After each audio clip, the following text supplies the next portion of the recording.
I still remember the night everything shattered. It was supposed to be my moment, the culmination of 4 years of sleepless nights, part-time jobs, and sacrifices that nobody in my family seemed to notice. I had just received the email that afternoon, the one I had been praying for since I submitted my application 6 months earlier.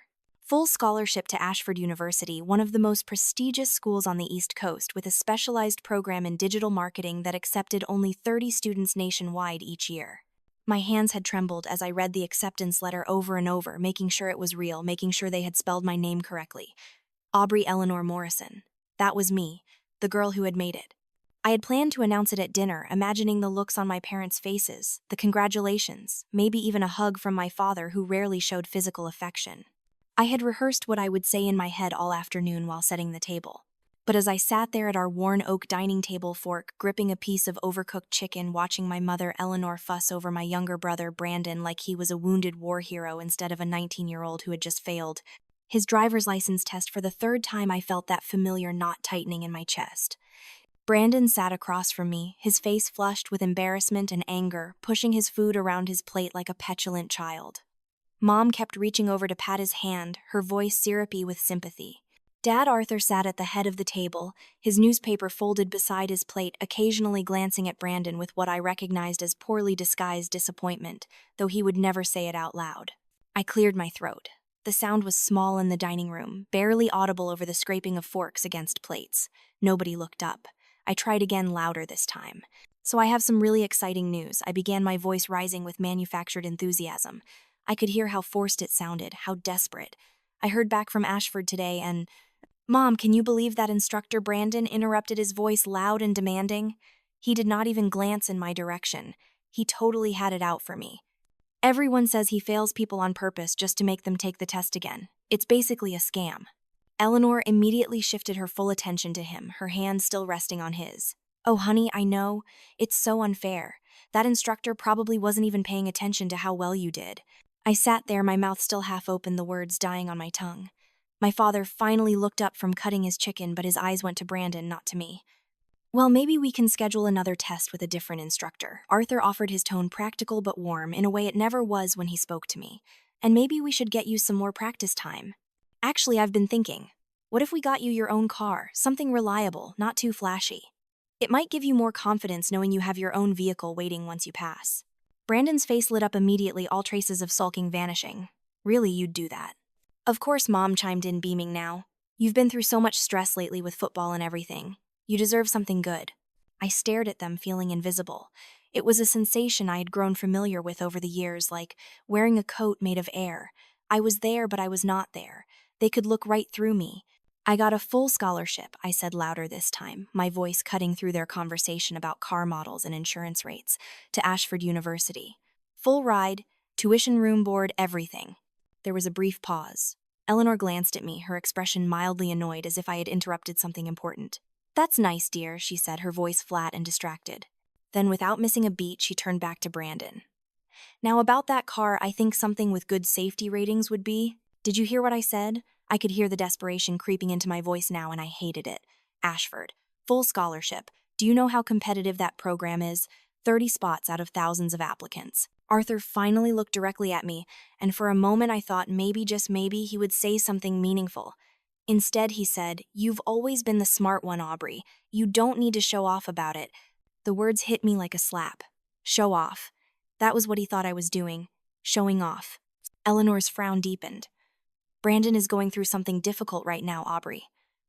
Could you please not make this about you? He needs our support." I looked at Brandon, who was smirking at me from across the table, that infuriating little smile that said he had won again. He always won. I felt something hot and angry rising in my throat, but I swallowed it down the way I had learned to do over the years.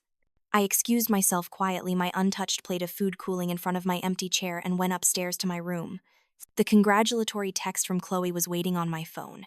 She was the only one who understood, the only one who had ever really seen me. I texted her back, trying to sound excited, but the words felt hollow. That night, lying in my narrow twin bed, staring at the water stain on my ceiling that looked like a map of some foreign country I would never visit, I let myself remember. The memories came flooding back, not in any organized way, but in sharp fragments that cut as they surfaced. I was 10 years old, carefully arranging paper plates and plastic cups on our back patio table, trying to make it look festive for my own birthday party.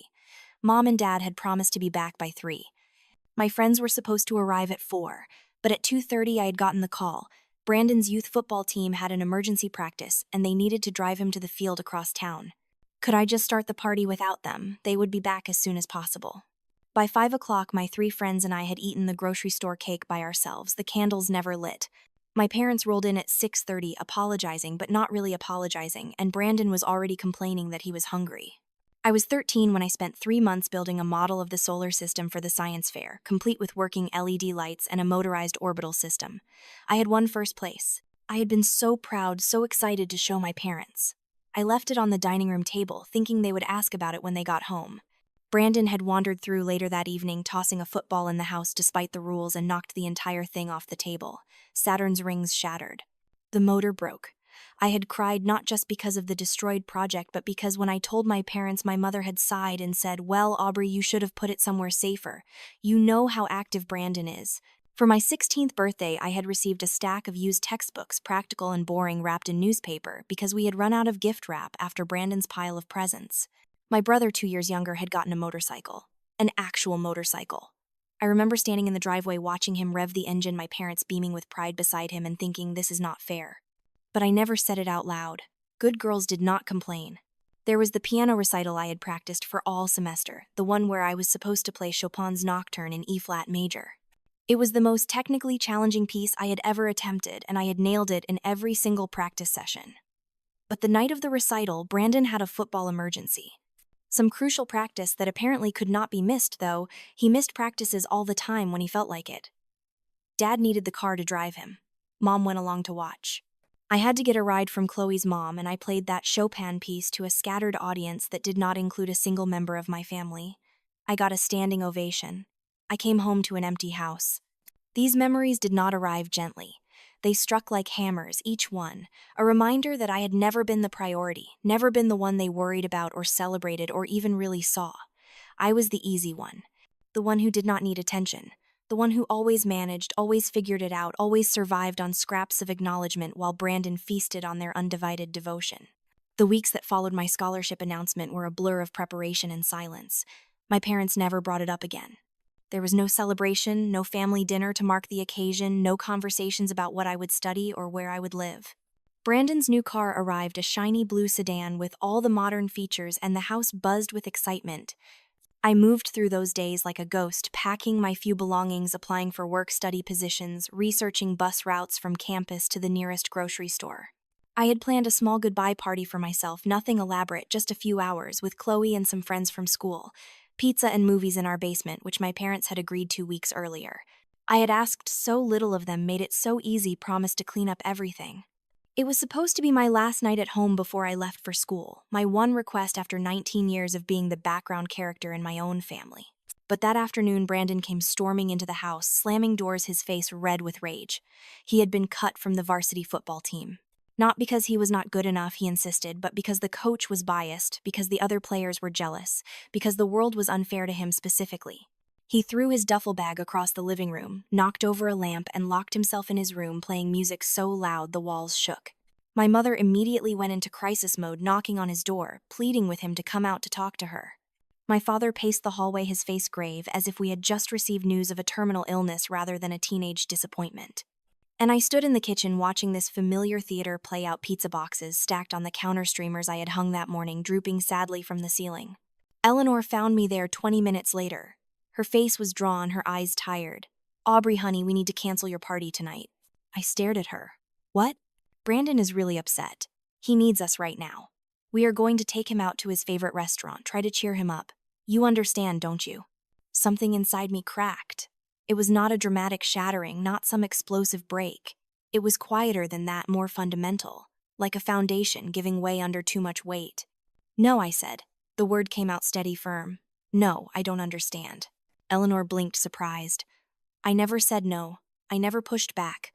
"Aubrey, your brother is going through something." And what am I going through? I could feel my voice rising now, heat flooding my face. "I'm leaving tomorrow." "Tomorrow, Mom. I'm going 3,000 miles away, and this is my last night home, and you're canceling the one thing the one single thing I asked for because Brandon is sad about football. Don't you dare take that tone with me. Eleanor's surprise had shifted to anger. You have always been so selfish. This family does not revolve around you. This family doesn't revolve around me. I heard myself laugh, a harsh, bitter sound. Are you kidding? This family has never revolved around me for a single second.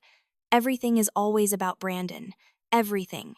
His games, his problems, his feelings. I could set myself on fire in the middle of this kitchen and you'd ask me to keep it down because Brandon needs to focus on his homework. Arthur appeared in the doorway, his face stern. That's enough, Aubrey.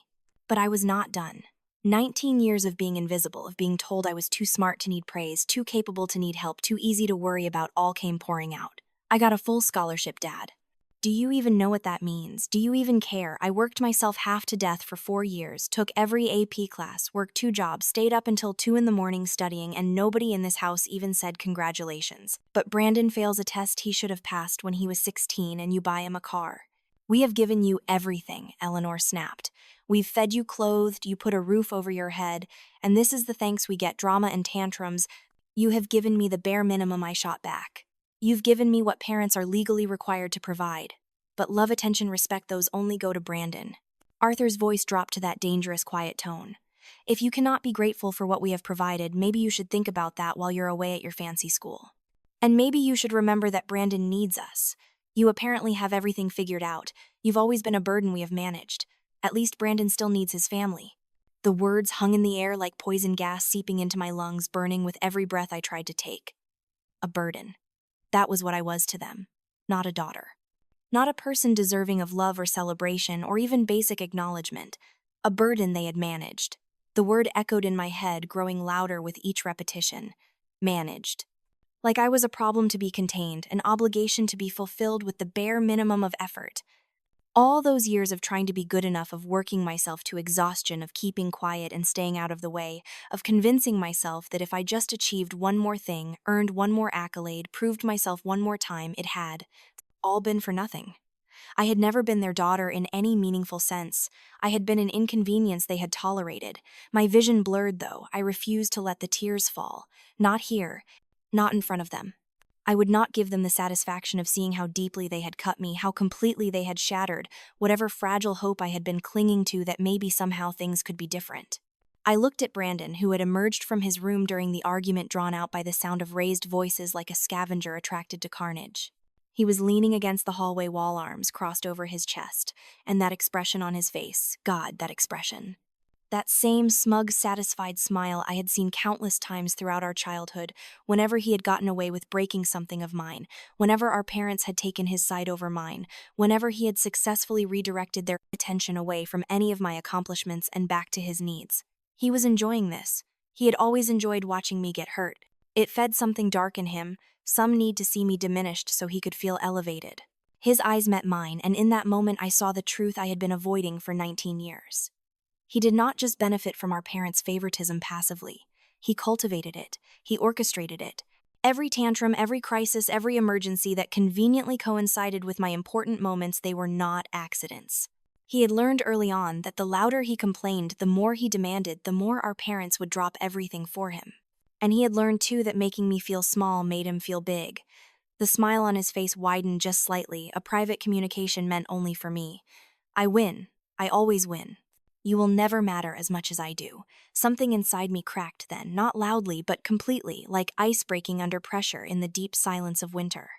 The foundation of whatever foolish hope I had been building, on the hope that family meant something, that blood ties held some inherent value, that love could exist, even when it was never expressed, all of it collapsed. I felt it fall away, leaving behind a hollow space in my chest that ached with a pain so profound I could not name it. I did not say anything else. What was there to say? That I was hurt. They knew. They did not care. That I deserved better. They would tell me I was being dramatic, ungrateful, selfish. That I had worked harder than Brandon ever had for a fraction of the recognition. They would say I was showing off, that I had always been too competitive, too sensitive, too difficult. Every word I could possibly speak would be turned against me, twisted into evidence of my inadequacy, my unworthiness of their love. There was nothing left to say because there was no combination of words that would make them see me. I had been invisible to them my entire life, and I understood now with terrible clarity that I always would be. This was not a temporary blindness that could be cured with the right argument or the right achievement. This was a fundamental choice they had made over and over, year after year. Brandon mattered. I did not. I turned and walked toward the stairs, each step feeling both too heavy and too light, as if I were moving through some strange alternate dimension where gravity worked differently. My mother's voice called after me, something about not walking away, about being disrespectful, but the words were distant and meaningless. My father said nothing. Brandon's soft laughter followed me up the stairs like smoke. The hallway to my room stretched endlessly before me. I had walked this hallway thousands of times coming home from school with good grades. They never looked at sneaking in late from my jobs. They never asked about carrying laundry and textbooks and all the small burdens of a life they never noticed I was living. Now every step felt like walking through deep water, resistance against my legs, my lungs burning with the effort of holding myself together. I reached my door and stepped inside, closing it behind me with deliberate calm, even though every instinct screamed at me to slam it, to make noise, to force them to hear me, even if they refused to see me. But I had been trained too well. Good girls did not make scenes. Good girls controlled themselves. Good girls suffered quietly and never made anyone else uncomfortable with their pain. The lock clicked into place with a small final sound that somehow felt enormous. I was shutting them out. Or maybe I was shutting myself in, locking away the girl who had spent 19 years begging for crumbs of affection from people who had an entire feast of love to give and had simply chosen to serve it all to someone else. My hands were shaking so badly I could barely grip my phone when I pulled it from my pocket. My fingers felt numb and clumsy as I tried to unlock the screen, tried to find Chloe's name in my contacts. The phone slipped once, twice, and I caught it before it could fall, my breath coming faster now, shallow and panicked. The tears I had been holding back were pushing harder against my resolve, building up behind my eyes like a dam about to break. I managed to tap Chloe's name, managed to hold the phone to my ear. It rang once. Twice. Each ring felt like an eternity. What if she did not answer? What if I was alone with this pain, this terrible understanding that I had never been wanted, never been loved, never been anything more than an obligation fulfilled with resentment? The phone rang a third time and I stared at the wall of my room, the same wall I had stared at for years. The water stain on the ceiling that looked like a distant country, the shelf of books I had bought with my own money, because no one ever thought to buy them for me. The desk where I had studied until my eyes burned, because working hard was the only way I knew to prove I deserved to exist. This room was a museum of my loneliness, every object, an artifact of survival rather than love. My hands kept shaking, trembling with the weight of everything I had just learned about myself, about them, about the fundamental unfairness of being born into a family that had no space for me in their hearts. I was still their daughter by biology, by law, by the accident of birth. But I had never been their daughter in any way that mattered. And now, standing in this room with my hands shaking and my heart breaking and my phone pressed to my ear, I finally understood that I never would be. "Come get me," I said when she answered. My voice sounded strange, hollow. "Please, I need to leave right now." "What happened?" Chloe's voice was immediately alert, concerned. "I'll tell you when you get here. Just, please hurry." I pulled my 2 suitcases out from under my bed, the ones I had already packed for school. I had been planning to leave in the morning, but I was not going to spend one more night in this house. I moved mechanically, checking drawers, grabbing my laptop, my phone charger, the few photographs I actually wanted to keep. Everything fit. My entire life fit into 2 suitcases and a backpack. That should have meant something, but I was too numb to process it. I sat down at my desk and pulled out a piece of notebook paper. My hand was steadier now, the adrenaline giving me a strange clarity. I wrote everything. Every memory, every moment of being overlooked, every time I had needed them, and they had chosen Brandon instead. I listed them clinically, without emotion, just the facts. The piano recital, the science fair, the birthdays, the scholarship announcement that nobody cared about. I wrote about the car, the party they canceled, the words my father had just said to me. At the bottom I wrote, "I have endured enough. I am going to build my own life now. Do not look for me." I signed it, folded it once, and left it on my bed next to my house key. Chloe texted that she was outside. I picked up my bags, took one last look at the room I had lived in for 19 years, and walked out. The hallway was empty. From downstairs I could hear the television playing some news program my father always watched. I crept down the stairs, my heart pounding, moving as quietly as possible. In the living room, my mother had fallen asleep on the couch, a thin blanket draped over her. The TV light flickered across her face. My father was still awake in his recliner, his attention fixed on the screen. Through Brandon's half-open door, I could hear the familiar sounds of his video games, the explosions and gunfire, and his own shouted commentary. I stopped at the front door, looking back at them one last time. These people who were supposed to be my family. These people who had made me feel like I was asking for too much just by existing. My hand was on the doorknob when the floor creaked beneath my foot. Eleanor stirred her eyes, opening slowly. She looked confused for a moment, then saw me standing there with my suitcases. Aubrey, her voice was groggy, uncertain. What are you doing? I met her eyes. In that moment, I felt completely calm. Tell Brandon I hope he enjoys his dinner. She sat up straighter, suddenly more alert. What, Aubrey, where are you going? But I was already out the door. I did not run. I walked with purpose across the lawn to Chloe's waiting car, loaded my bags into her trunk, and got in. As she pulled away from the curb, I looked back once to see my mother standing in the doorway, her mouth open, her hand raised as if to call me back. I did not look back again. Chloe did not ask questions right away. She just drove her hand, reaching over to squeeze mine once briefly. When we got to her apartment, a small one-bedroom she shared with her girlfriend Maya, they made up the couch for me without any fuss. That night, I told them everything, the words coming in broken pieces between tears. They listened without judgment, without trying to minimize what I was feeling, without telling me I was overreacting. You can stay as long as you need, Chloe said. Seriously. Until you leave for school, after you get back for breaks, whenever. You have a place here. The next morning, I woke up to 17 missed calls from Eleanor and 12 text messages that ranged from angry to pleading. I read them once, then muted the conversation. I was done. The 3 weeks before I left for Ashford passed in a strange blur. I picked up extra shifts at both of my jobs, a coffee shop and a retail store, working open to close most days. I needed the money. I needed the distraction. Eleanor kept calling. Arthur sent a few terse emails.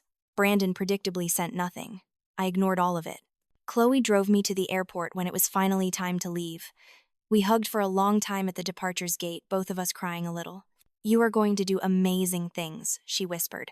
I know it. Thank you for saving me, I whispered back. You saved yourself, babe. I just gave you a couch. On the plane, somewhere over the Midwest, I let myself think about what I was doing. I was completely on my own now. No family support, no safety net, nothing but my scholarship and whatever I could earn working part-time. It was terrifying. It was also exhilarating. I was free. Ashford University was everything I had hoped it would be and more. The campus was beautiful, all historic brick buildings and sprawling green quads. My dorm room was tiny, but it was mine. My roommate, a girl named Jessica from Oregon, was studying environmental science and played guitar at 2 a.m. but was otherwise pleasant. I threw myself into classes with a focus that surprised even me. Every assignment was an opportunity to prove something, not to my family but to myself. I could do this. I was good enough. I was smart enough. I deserved to be here. The digital marketing program was intensive and demanding. We learned about consumer psychology, data analytics, social media algorithms, content strategy. I loved every second of it. For the first time in my life, I was in an environment where being smart was not something to downplay or hide. It was celebrated. Professors noticed my work. Classmates asked for my input. I started to remember what it felt like to be seen. I worked 3 jobs that first year. Mornings at the campus library, afternoons doing freelance social media management for local businesses, and weekends, waitressing at a restaurant near campus. The money was tight, but I managed. I had to. There was no backup plan, no parents to call if things got hard. It was just me. Eleanor's messages continued for months, a steady stream of guilt trips and anger. She accused me of abandoning the family, of being selfish and ungrateful. She told me I was breaking my father's heart, which I knew was not true because my father had made it very clear I was a burden. She said Brandon was asking about me, which was definitely not true. I read them sometimes late at night when I could not sleep, and I felt a complicated mix of anger and sadness and guilt. But I never responded. In my sophomore year, something changed. I had been managing social media for a small tech startup near campus, just basic content posting and engagement tracking. But I noticed patterns in the data trends in what was working and what was not. I wrote up a detailed analysis with recommendations for a new content strategy, not because anyone asked me to, but because I could not help myself. I sent it to the owner, a woman in her 40s named Victoria Sterling. She called me the next day and asked me to come to her office. Victoria Sterling was intimidating in the best way. She was sharp, direct, and had built her company from nothing into a growing operation with real potential. She sat across from me in her sleek office, my analysis printed out in front of her, marked up with notes. This is good work, she said. Really good. Where did you learn to analyze engagement data like this? Classes mostly. And I read a lot. Industry blogs, case studies, that kind of thing. How would you like a real position here, not just social media posting? Strategy development. You would work directly with me. I stared at her. I'm a sophomore. I'm 19 years old. I don't care how old you are. I care about whether you can do the work. Can you? Yes, the word came out strong, certain. Yes, I can. That was the beginning of everything. Victoria took me under her wing in a way no one ever had before. She pushed me, challenged me, trusted me with real responsibility. She saw potential in me that I had not fully seen in myself. Under her mentorship, I thrived. I developed marketing campaigns that actually worked, that brought in users and revenue. I learned about product development, user experience, business strategy. I absorbed everything like I had been starving for it my entire life, which in a way I had been. By my junior year, I was Victoria's right hand. When she decided to pivot the company toward developing a new social media platform focused on professional networking and skill sharing, I was the one who led the marketing strategy. I worked 100-hour weeks, barely slept, lived on coffee and determination. The platform launched at the end of my junior year. It exploded. Within 6 months, we had 2 million users. Within a year, 10 million. Victoria's company went from a small startup to a major player in the tech industry. We got written up in TechCrunch, Forbes, Business Insider. Victoria did most of the interviews, but she always credited me publicly, always made sure people knew I had been instrumental in the company's success. By the time I graduated, I was 22 years old and the chief marketing officer of a company valued at $200 million. I had more money than I had ever imagined, more than I knew what to do with. I bought Chloe and Maya a house as a thank you for taking me in when I had nowhere to go. I donated to scholarships for students from difficult family situations. I started to build a life that looked nothing like the one I had left behind. And through it all, I never contacted my family. The messages from Eleanor had slowed and then stopped. I assumed they had moved on, written me off as the ungrateful daughter who had abandoned them. I was fine with that. More than fine. Then one morning, 3 years after I had walked out of their house, I was sitting in my office reviewing quarterly projections when my assistant buzzed me. "There's someone here to see you," she said, her voice uncertain. "He doesn't have an appointment, but he says he's your brother." My stomach dropped. What? He's pretty insistent. Should I call security? I should have said yes. I should have had him removed immediately. But some part of me, some stupid part that still remembered being 10 years old and thinking maybe someday he would be nice to me, said, "Send him in." Brandon walked into my office and I barely recognized him. He was heavier, his face puffy and flushed. He was wearing jeans and a wrinkled t-shirt, looking completely out of place in the sleek glass and steel environment of our downtown office building. But what I noticed most was the anger in his eyes. That at least was familiar. "Aubrey." He said my name like an accusation. I stood up slowly, keeping my desk between us. "Brandon, this is unexpected." "I bet it is." He moved further into the room, looking around at the modern furniture, the city view, the framed magazine covers on my wall. "Nice setup you've got here, real nice. Must be great being so successful while your family struggles." I felt my jaw tighten. "What do you want?" "What do I want?" His voice rose. "I want to know how you can live with yourself. You left us, Aubrey. You just disappeared, and now you're some big-shot executive acting like you're too good for your own family." "I left because I was told I was a burden," I said, my voice cold. "I left because nobody in that house cared whether I existed or not. Don't pretend this is about family loyalty when you never treated me like family to begin with." "That's bullshit." Brandon stepped closer, his face getting redder. "Mom and Dad gave you everything, and this is how you repay them, by cutting us off completely, by making us look like terrible people. I never said anything about you publicly. I never talked about my family to anyone. If people think you're terrible, that's on you, not me. You being successful makes us look bad. Don't you get that? Everyone knows we're your family and everyone asks why we're not part of your life. Mom is humiliated. Dad won't even leave the house anymore because people ask questions. And me, I can't get a decent job because everyone knows I'm Brandon Morrison, the loser brother of Aubrey Morrison, the tech genius." I stared at him, genuinely shocked. "So this is my fault, that you can't get a job. Maybe you can't get a job because you're 22 years old, with no education, no skills, and no work ethic. That has nothing to do with me." "How dare you?" He moved around my desk and I instinctively backed up. "You think you're so much better than me. You always have. The perfect daughter, the smart one, the one who didn't need anything from anyone. Well, guess what? You're not perfect. You're selfish and cold, and you abandoned your family when we needed you most. When did you ever need me, Brandon?" The words came out harsh. "Tell me one time, one single time, when any of you needed me for anything other than being invisible and staying out of your way." He was close now, too close, invading my space in a way that felt threatening. I could smell alcohol on his breath, even though it was 10 in the morning. "You owe us." After everything we did for you, you owe us. I don't owe you anything. That was when he grabbed my arm. Not hard enough to hurt, but firm enough to make his point. Don't you walk away from me like you walked away from our family. The door opened immediately. Victoria stood there, her expression ice cold, with 2 security guards behind her. Remove your hand from my employee, Victoria said, her voice deadly calm. Now. Brandon dropped my arm like it had burned him. He looked at Victoria, then at the security guards, and something deflated in him. This isn't over, he muttered at me as the guards escorted him toward the door. Mom and Dad are coming. They're going to make you understand what you've done. When he was gone, Victoria looked at me with concern. Are you okay? I nodded even though I was shaking. Yeah, I'm sorry about that. I should have had security remove him immediately.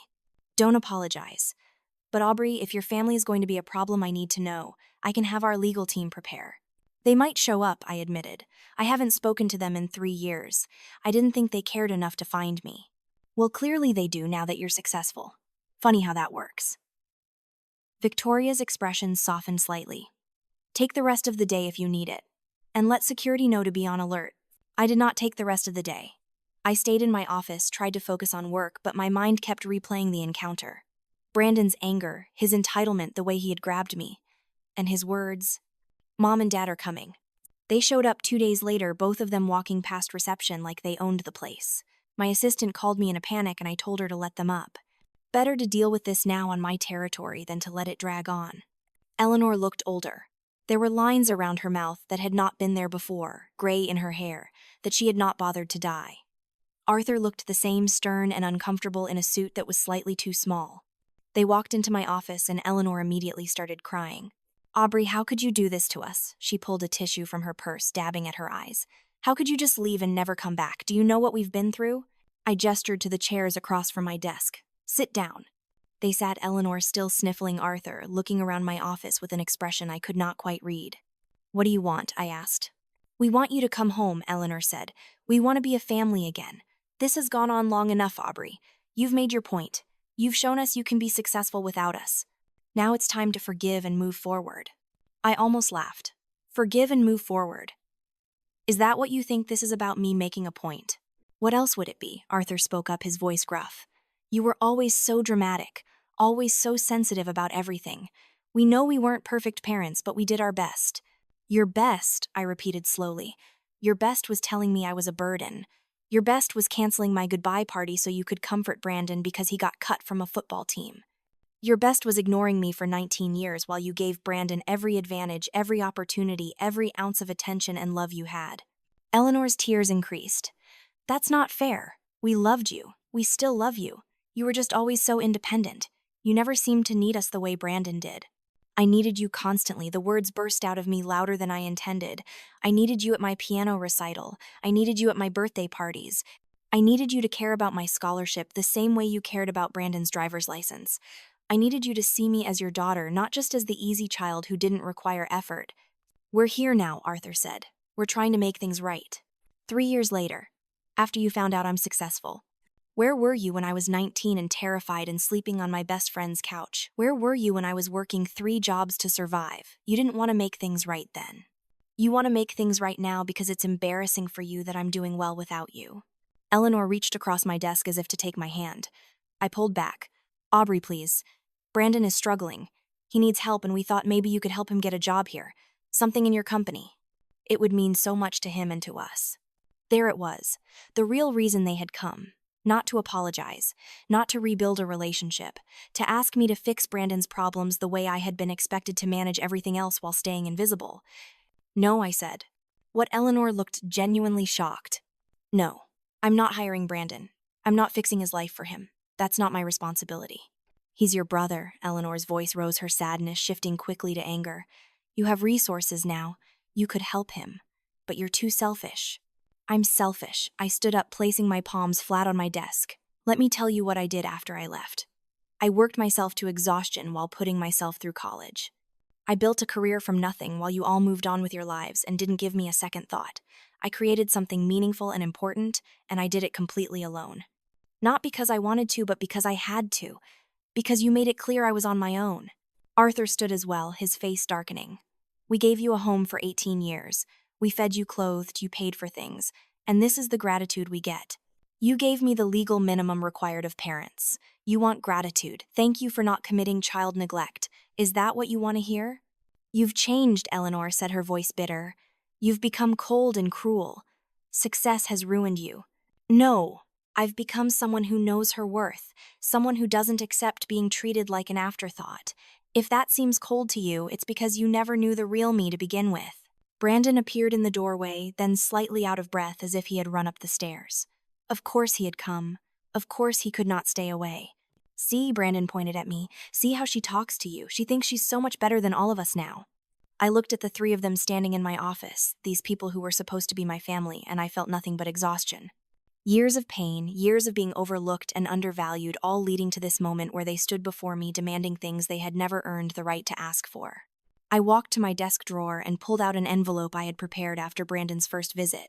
Inside was a cashier's check and a detailed accounting statement. This is every dollar you spent on me from the day I was born until the day I left, I said, placing it on the desk. Tuition for the private elementary school I attended for 2 years before you pulled me out because Brandon wanted to go to a different one. The cost of the used textbooks you bought me. Groceries, utilities, my portion of the mortgage. I had an accountant calculate it all. That check covers everything with interest. Arthur stared at the envelope like it was a snake. What is this? It's me settling our accounts. You want to talk about what you gave me? Fine. Here's the monetary value paid back in full. Now we're even. Now you can't say I owe you anything. Eleanor's hand flew to her mouth. You think money can fix this. You think you can just buy your way out of being our daughter.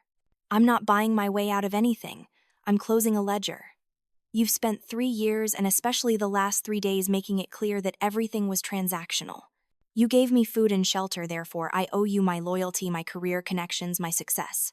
Fine. Here's the cash value of what you gave me. Take it and leave. Brandon moved toward the desk, his face twisted with rage. You can't do this. You can't just cut us off. We're family. Family is supposed to love each other, I said quietly. Family is supposed to support each other. Family isn't supposed to make one person feel like a burden while treating the other like a king. You don't get to decide we're family now after 3 years of silence just because it's convenient for you. Victoria appeared in the doorway again, this time without security guards, but her presence was enough. Aubrey, your next meeting is in 5 minutes. I did not have a meeting, but I was grateful for the exit. I need you all to leave now. Eleanor stood frozen, the envelope still on the desk between us. What are we supposed to tell people? Everyone asks about you. Everyone wants to know why we're not part of your life. Tell them the truth, I said. Tell them you had 2 children and you chose to invest everything into one of them. Tell them that child was not me. Tell them I got tired of being invisible. Arthur's face was red now, his jaw clenched. If you walk away from this family, you're walking away permanently. There's no coming back from this, Aubrey. I walked away 3 years ago, Dad. This isn't me leaving. This is me refusing to come back. I picked up the envelope and held it out to Arthur. When he did not take it, I set it back down on the desk. The check is good for 90 days. After that, I'll donate the amount to a scholarship fund for students from dysfunctional families. Your choice. Brandon took a step toward me and Victoria moved slightly, blocking his path. I think it's time for you all to go, she said, her voice calm but firm. Security is waiting by the elevators. The 3 of them looked at each other, some silent communication passing between them. Eleanor picked up the envelope with shaking hands. Arthur's expression was unreadable. Brandon looked like he wanted to say something, to lash out one more time, but Victoria's presence kept him in check. They left without another word. I watched them walk past the glass walls of my office, past the cubicles where my colleagues were working, past the reception desk, and into the elevator bank. The doors closed on them and they were gone. I sat down heavily in my chair. My hands were shaking. Victoria closed my office door and took the seat across from me. That was intense, she said. I'm sorry, I should have handled that privately, not brought it to the office. Stop apologizing. They showed up here, not the other way around. Besides, I want to talk to you about something. She leaned forward. I've been considering expanding the company internationally, opening offices in Europe and Asia. I need someone I trust to lead that expansion. Someone who isn't afraid to make hard decisions, who can handle pressure, who knows how to build something from nothing. I looked up at her. Victoria. I'm offering you Executive Vice President of Global Operations. Significant salary increase, equity stake, your own team. You'd be traveling constantly for the first 2 years, but after that you could base yourself anywhere you want. She paused. I'm also offering you the option to stay far away from whatever this is with your family. New city, new country if you want it. Fresh start. The offer was overwhelming, more than I had dreamed possible at 22 years old. But what struck me most was the timing. Victoria was giving me an escape route, a way to put physical distance between myself and the people who had just walked out of my office. "Can I think about it?" I asked. "Take a week. But Aubrey, whatever you decide about the job, I want you to know something. You don't owe them anything. Not your success, not your time, not your emotional energy. You built this life. You get to decide who's part of it." After she left, I sat alone in my office for a long time, looking out at the city skyline. My phone buzzed. A text from Chloe. "Heard from Maya, who heard from someone at your office. You okay?" I typed back, "I will be. Love you." "Love you too. Dinner tonight, you can tell me everything." "Yes. Your place at 7. I needed to be around people who actually cared about me, who had seen me at my worst and loved me anyway. My chosen family, the one I had built from friendship and loyalty and genuine affection. The next few weeks were surreal. Brandon attempted to contact me multiple times through various channels, social media, email, even showing up at my apartment building once before the doorman turned him away. His messages escalated from angry to desperate to threatening. He started posting about me online, vague accusations of family abandonment, implications that I had used connections unethically to build my career. Nothing concrete, nothing he could be sued for, but enough to be annoying and potentially damaging. I ignored it for a while, hoping he would get bored and move on. But Brandon had never been good at accepting defeat, and he had a lot of time on his hands. His posts got more frequent, more vitriolic. He created a blog detailing his version of events, painting himself as the victim of a cruel, ambitious sister who had turned her back on her struggling family. Some of it was outright lies. Some of it was twisted versions of real events. It started to gain traction in certain corners of the internet, the places where people loved a good villain story. I got emails from journalists asking for comment. A few business contacts reached out concerned. It was not enough to truly damage my reputation, but it was becoming a problem. Victoria connected me with the company's legal team. They reviewed everything Brandon had posted, every claim he had made. "Some of this crosses the line into defamation," the head lawyer told me. "The stuff about unethical business practices, the implications of fraud. We can send a cease and desist, and if he doesn't stop, we can sue." "Do it," I said. I was done being the bigger person. I was done letting Brandon get away with things because confronting him was too much trouble. The cease and desist letter was sent. Brandon responded by doubling down, posting even more inflammatory content, including a video where he claimed I had stolen money from our parents and refused to help him when he was on the verge of homelessness, which was completely fabricated. That was when we filed the lawsuit. Defamation, harassment, and cyberstalking. Eleanor called me 17 times that day. I did not answer. She left voicemails, her voice frantic. Brandon had been served with the lawsuit. The police had gotten involved because of the stalking charges. She was begging me to drop it, to have mercy on my brother, to remember that we were family. Arthur sent an email, shorter and more formal, but with the same message. Brandon had made mistakes, but he did not deserve to go to jail. Could we not work this out privately, as a family? I felt nothing reading their pleas. Or maybe not nothing. Maybe I felt the same thing I had felt for 3 years, relief that I was no longer part of their dysfunction. The legal process moved forward. Brandon tried to represent himself at first, showing up to preliminary hearings with printed pages of his blog posts as if they were evidence in his favor. Eventually, Eleanor and Arthur hired him a lawyer, probably draining their savings to do it. The lawyer convinced Brandon to take down all the posts and issue a public apology. But that was not enough. My lawyers pushed for a settlement that included mandatory counseling for Brandon, a restraining order, keeping him away from me and my workplace and community service. Eleanor and Arthur had to agree to never contact me again unless I initiated contact first. Brandon fought it at first, but his lawyer made it clear that if this went to trial, he would likely lose and face much harsher consequences, including possible jail time. In the end, he signed. The day the settlement was finalized, I went to dinner with Chloe and Maya. We did not talk about the case or my family. We talked about their wedding plans, about the house renovations they were doing, about Maya's promotion at work. Normal things. Good things. The things that real families talked about. "I'm proud of you," Chloe said at the end of the night, hugging me tight. "For standing up for yourself. For not letting them bully you into giving in." "It doesn't feel like winning," I admitted. "It just feels like closing a door that should have been closed a long time ago." "Sometimes that's what winning looks like." I took the job Victoria offered. Executive Vice President of Global Operations meant I spent the next 2 years on planes, opening offices in London, Berlin, Tokyo, Singapore.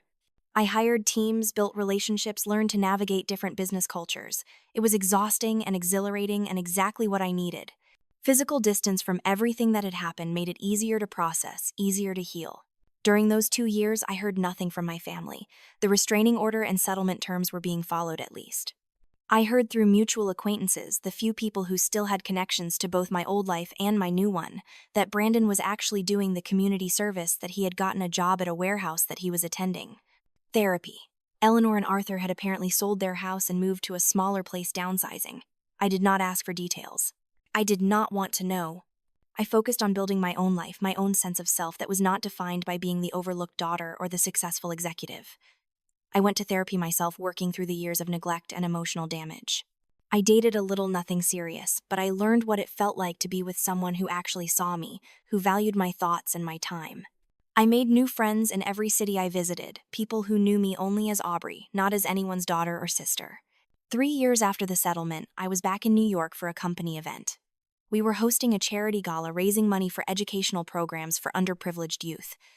It was Victoria's idea, but I had taken the lead on planning it. The event was being held at a historic hotel in Midtown, with over 300 guests expected, including business leaders, journalists, and philanthropists. The night of the gala, I stood backstage in a black evening gown going over my speech notes one more time. I was scheduled to speak about the importance of educational opportunities and second chances, about how one opportunity could change the trajectory of someone's entire life. I had written it thinking about my own story about the scholarship that had saved me, but I kept the personal details vague. Victoria appeared beside me, elegant in a navy suit. Ready? As ready as I'll ever be. You're going to be great. And Aubrey, there's something you should know. Your family is here. My head snapped up. What? They bought tickets. Legitimate tickets, nothing improper. They're sitting in the back. I wanted to tell you before you went on stage so you wouldn't be blindsided. My heart was pounding. All of them. Mother, father, and brother. Security is keeping an eye on them. If they cause any problems, they'll be removed immediately. But so far, they're just sitting there quietly. I nodded, trying to calm my breathing. Okay, I can do this. You absolutely can, and if you want to skip the speech, I can do it. No, I'm doing it. I'm not letting them intimidate me, not anymore. The lights dimmed in the ballroom. The MC introduced me. I walked out onto the stage, the spotlight bright in my eyes, making it hard to see the audience, which was probably for the best. I started my speech talking about the mission of our scholarship fund, about the students we had helped so far, about the potential we saw in young people who just needed someone to believe in them. My voice was steady, confident. I had given dozens of speeches over the past few years. I knew how to work a room. But then I got to the personal part, the section where I had planned to talk generally about second chances, and I found myself going off script. I want to tell you something I don't usually share publicly, I heard myself say. When I was 19, I left home with 2 suitcases and no support system. I had a scholarship which saved my life, but I also worked 3 jobs to survive. There were nights when I wasn't sure I could keep going, when the weight of doing everything alone felt impossible. I paused, my eyes adjusting to the light enough that I could see shapes in the audience. Somewhere in the back, 3 people were sitting together. I succeeded not because it was easy, but because I didn't have another choice. And along the way, I learned something important. The people who love you, who truly see you and value you, those people will celebrate your success. They won't resent it. They won't try to diminish it. They'll be proud of you not because of what you can do for them, but because they genuinely care about your happiness. My voice was thick now, emotion creeping in despite my best efforts to stay professional. I also learned that sometimes family isn't about blood. It's about the people who show up for you, who support you, who love you even when you're difficult or struggling or scared. I want to thank my best friend Chloe, who gave me a place to stay when I had nowhere to go. I want to thank Victoria Sterling, who saw potential in me when I was just a college sophomore and gave me opportunities I never could have imagined. I could see Victoria in the front row smiling up at me. Chloe and Maya were there too, both of them wiping their eyes. And I want to thank everyone who has supported the scholarship fund, because you're giving other young people what I was lucky enough to receive, a chance. A real chance to build the lives they want, to become the people they're meant to be without having to do it completely alone. The applause was thunderous. I stepped back from the podium, my heart racing, and walked off stage. Victoria met me there, pulling me into a hug. That was perfect, she whispered. The rest of the gala passed in a blur of handshakes and conversations and photographs. I stayed professional, present, engaged. But in the back of my mind, I knew they were out there somewhere in the crowd, waiting. It was not until the end of the night, after most guests had left and the event staff was cleaning up, that I saw them. They were standing near the coat check, the three of them looking uncomfortable and out of place in their formal wear. Eleanor wore a simple dress, less fancy than what most guests had worn. Arthur's suit was old but well-maintained. Brandon surprisingly looked put together in a dark suit and tie, his hair cut neatly, his posture less aggressive than I remembered. I could have walked past them. I could have slipped out a side door. But something made me stop. Maybe it was curiosity. Maybe it was the fact that I was on my home turf, surrounded by my people, feeling stronger than I ever had. Maybe I just wanted to see what they would say. I walked over to them. Eleanor saw me first. Her eyes widened and she took a small step forward before catching herself. "Aubrey," she said softly, "thank you for letting us stay." "I didn't let you stay. You bought tickets to a public event." "Still, we weren't sure if you'd have security throw us out." I considered it. I looked at each of them in turn. "Why are you here?" Arthur cleared his throat. "We wanted to see you, to hear you speak. We've been following your career from a distance, reading about the company's success. We're proud of what you've accomplished." The words should have meant something, but they fell flat. "You're proud now. Where were you 6 years ago when I got the scholarship? Where were you 3 years ago when I was building all of this?" "We were wrong," Eleanor said, her voice cracking. "We were wrong about so many things, Aubrey. We failed you as parents. We let Brandon's needs overshadow yours. We took you for granted. We said terrible things to you that we can never take back." Brandon stepped forward and I instinctively tensed. He noticed and stopped keeping his distance. "I was the worst of all of them," he said, and his voice sounded different, more mature, less entitled. "I was cruel to you our entire lives. I enjoyed seeing you hurt. I enjoyed being the favorite. And when you succeeded without us, I tried to tear you down because I couldn't stand that you didn't need me, didn't need any of us." I did not know what to say. These were words I had wanted to hear for years, decades even, but hearing them now felt strange, disorienting. "The therapy helped," Brandon continued. "I'm still going twice a week, and I'm sorry, Aubrey. I know sorry doesn't fix anything. I know I don't deserve your forgiveness. But I needed to say it anyway." Eleanor was crying now, quiet tears streaming down her face. "We're not asking you to let us back into your life. We know we don't deserve that. We just wanted you to know that we see now what we did. We see how badly we hurt you, and if we could go back and change things, we would." Arthur pulled an envelope from his jacket pocket. "This is your check, the one you gave us 3 years ago. We never cashed it. We don't want your money, Aubrey. We never wanted to be repaid like we were a bank. We wanted to be your parents, and we failed at that completely." He held it out to me, and after a moment I took it. The paper was worn, creased from being carried around. "We've made changes," Eleanor said. "Arthur and I are in therapy too, couples counseling and individual. We're trying to understand why we parented the way we did, why we favored Brandon so much. We're trying to be better people, even if it's too late to be better parents to you." "Brandon has a job," Arthur added. "He's been working at the same place for almost 2 years now. He has his own apartment. He's building a life for himself without us enabling him." Brandon nodded. "I'm learning what it means to actually work for something, to earn things instead of having them handed to me. It's been hard, really hard, but it's also been good. I'm not the person I was 3 years ago. I'm trying not to be anyway." I looked at the three of them, these people who had caused me so much pain, who had made me feel worthless and invisible for most of my life, and I tried to find some feeling about what they were telling me, some clear emotion, but all I felt was tired. "I appreciate you telling me this," I said finally. "I do. But it doesn't change anything. It doesn't erase the past." "We know," Eleanor whispered. "I built a life without you. A good life with people who love me and support me. I don't need you to be proud of me now. I don't need your approval or your apologies or your explanations. I needed those things when I was 10 and 12 and 16 and 19. I don't need them anymore." Arthur's face crumpled slightly, but he nodded. "We understand. I hope you keep going to therapy. I hope Brandon continues to grow and change. I hope you all find whatever peace or happiness you're looking for. But I can't be part of that journey. The damage is too deep." Brandon was quiet for a moment, then said, "Can I ask one thing, just one thing?" I waited. "Are you happy? Really happy?" The question surprised me. I thought about it, really thought about it. "Yes," I said, and realized it was true. "I am. I have work, I love people, I love a life I built on my own terms. I'm happy." He smiled, and it was sad but genuine. "Good. That's good. You deserve that, Aubrey. You always did." Chloe appeared at my elbow, then Maya beside her. "Car's here whenever you're ready," Chloe said, her eyes flicking between me and my family, protective and alert. "I'm ready." I turned back to Eleanor, Arthur, and Brandon one last time. I wish things had been different. I wish you had loved me the way I needed to be loved. But they weren't, and you didn't, and I survived anyway. I hope someday you can make peace with that. Eleanor reached out as if to hug me, then stopped herself. I love you, Aubrey. I know I didn't show it right, but I do love you. Maybe you do, I said. In whatever way you're capable of. But love isn't just a feeling. It's actions. It's showing up. It's seeing someone for who they really are and valuing them anyway. You never did that for me. I walked away then, Chloe on one side and Maya on the other, my chosen family surrounding me with warmth and support. At the door, I glanced back once. They were still standing there, 3 figures in the emptying ballroom watching me leave. Eleanor was crying. Arthur had his arm around her. Brandon just stood there, his hands in his pockets, looking smaller than I had ever seen him. In the car, Chloe took my hand. You okay? Yeah, I really am. What they said about being sorry and changing, do you believe them?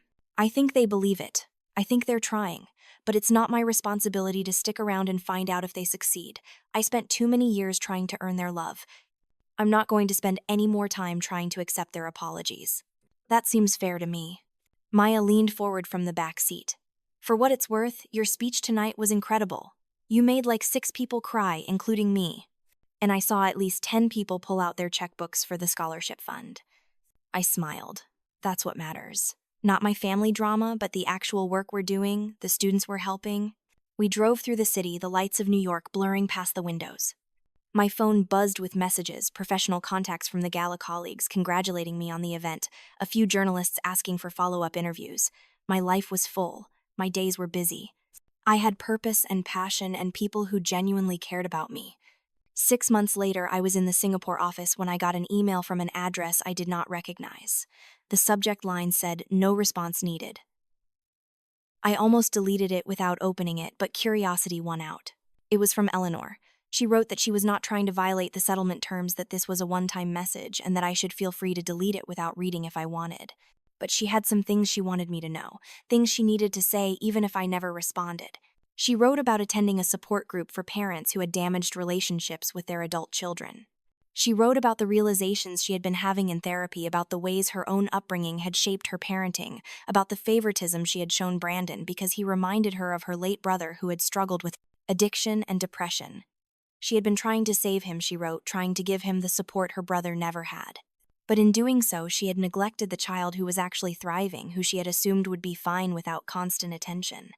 She wrote about watching me from afar, reading articles about the company, seeing photos from events. She was proud, she wrote, but more than that, she was in awe of my resilience. She had raised me to believe I was a burden, and I had proven that I was anything but. She did not deserve credit for who I had become, she acknowledged, because I had done it all despite her, not because of her. Arthur had added a paragraph at the end. He wrote about his own father, a hard man who believed in tough love and showing no weakness. He had parented me the same way, expecting me to always be strong, to never need support or praise. He understood now, he wrote, that this had been a failure on his part. Strength did not mean not needing love. Everyone needed love, needed to be seen and valued. He was sorry he had not seen that when it mattered. Brandon had written a short note too. He was coaching youth basketball 3 nights a week at a community center in a low-income neighborhood. What started as court-mandated community service had turned into something more. Last week, he wrote, a 14-year-old kid named Marcus told him he was thinking about dropping out of school because nobody cared if he showed up anyway. Brandon had recognized that feeling immediately. He told Marcus about me, about how he had spent years making his own sister feel worthless and invisible. He told Marcus that the biggest regret of his life was realizing too late what damage he had done to someone who deserved better. Marcus came back to practice the next night and every night since. Brandon was not trying to be a hero, he wrote. He was just trying to make sure some other kid did not grow up to be the person he had been. The email ended with a simple statement. We are not asking for anything. We just wanted you to know we are trying to be the people we should have been all along. We love you, we are proud of you, and we are sorry. I read the email 3 times, sitting in my office overlooking the Singapore skyline. I felt the familiar ache of old wounds, but something else too. Not forgiveness exactly, not a desire to rebuild what had been broken. But maybe a small sense of closure. They were taking responsibility. They were trying to change, not for me, but for themselves. That was more than I had ever expected.